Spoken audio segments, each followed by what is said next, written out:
വീണ്ടും ചരിത്രം കുറിച്ച് എമ്പുരാൻ റിലീസായി 48 മണിക്കൂർ തികയുന്നതിന് മുൻപ് തന്നെ 100 കോടി ക്ലബിൽ ഇടം നേടിയിരിക്കുകയാണ്. രാഷ്ട്രീയപരമായി സിനിമയെ സംബന്ധിച്ച് വലിയ ചർച്ചകൾ നടന്നുകൊണ്ടിരിക്കുന്നതിനിടെയാണ് ഇങ്ങനൊരു വലിയ നേട്ടം. ഇതൊരു നടക്ക് പോണ മാതിരില്ല.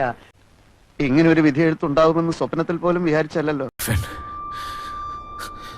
സ്റ്റീഫൻ നമ്മൾ ഉദ്ദേശിച്ച ആളല്ല.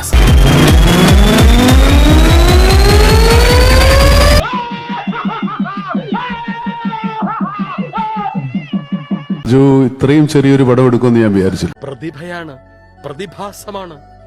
അനങ്ങ് ഇറങ്ങി കളിക്കുവാ അല്ലയോ?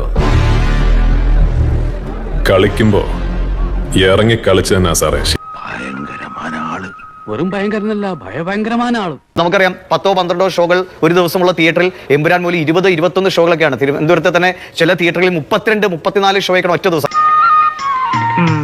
സമ്മതിച്ചു തന്നിരിക്കുന്നു. ബഹിഷ്കരണം അല്ലെങ്കിൽ ടിക്കറ്റുകൾ ക്യാൻസൽ ചെയ്തു വന്ന ചില ബഹിഷ്കരണ പ്രചാരണങ്ങളൊക്കെ സോഷ്യൽ മീഡിയയിൽ കാണുന്നുണ്ടെങ്കിലും അതൊന്നും കളക്ഷന്റെ കാര്യത്തിൽ ഒരു തരത്തിലും ബാധിക്കുന്നില്ല. കണ്ടറിയണം കോശി, നിനക്കെന്താ സംഭവിക്കാതെ.